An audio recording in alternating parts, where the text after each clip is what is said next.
break a leg, Pak.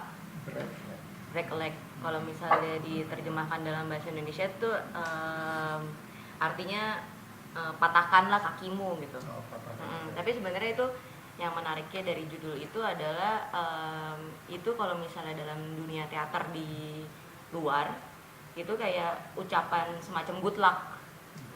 Jadi kalau misalnya di luar itu saat orang perform teater ya sebelum pementasan kita nggak ngomong kayak semoga sukses ya, nggak gitu, cuman emang mereka ngomongnya tuh break a leg, akhirnya kebalikan dari kata-kata kesuksesan itu kayak patahkanlah kakimu gitu.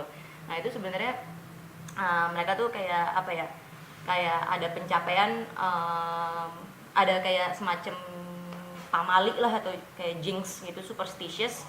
Kalau misalnya ngomongin kata-kata good luck atau misalnya semoga sukses itu malah membuat si pementasannya itu jadi bakal buruk gitu. Akhirnya mereka ngomongnya tuh kayak ya udah semoga nanti pas di pementasan si pemerannya atau si aktornya tuh mematahkan kakinya. Padahal kan mematahkan kaki kalau misalnya di pementasan itu kan sesuatu yang buruk kan, cuman buat mereka tuh malah dari kata-kata break a leg itu akan menghasilkan sesuatu yang bagus gitu. Nah akhirnya kenapa kita pakai itu di karya kita, karena di karya kita itu kan nanti menjadi fokus tuh ada orang yang lari terus gitu ke atas gitu. Nah di situ menariknya adalah karena kita meluping si gambar orang lari ke atas itu, emang akhirnya kita ngucapin ke orang ini break a leg gitu, patahkanlah kakimu karena kamu tuh naik terus lari ke atas seperti itu. Sebenarnya ide awalnya itu pas kita melihat fenomena di kehidupan urban sekarang, terus menemukan asosiasinya sama si handuk Good Morning ini. Jadi awalnya emang kita ngobrolin gimana si handuk Good Morning ini kan sesuatu yang umum hampir semua orang tuh pakai.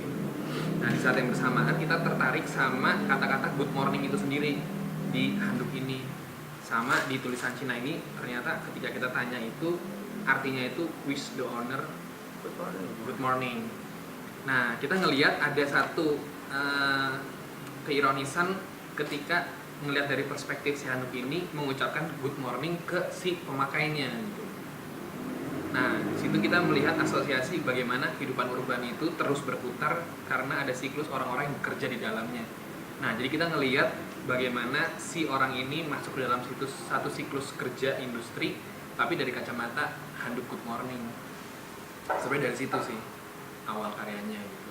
Untuk awalnya sih emang karena kita mencoba menceritakan si fenomena ini lewat handuk gitu Pak. Kita mikirnya emang akhirnya gimana si ketika handuk ini yang adalah frame by frame animasinya itu pun juga menceritakan bagaimana akhirnya si kegiatan bekerja ini nggak bisa lepas dari suatu sistem yang sifatnya komunal gitu Pak. Jadi emang suatu sistem yang komunal, suatu sistem yang akhirnya saling terkait satu sama lain gitu. Jadi emang si bentuk instalasinya yang seperti jemuran itu juga menceritakan si kekomunalan masyarakat yang ada gitu.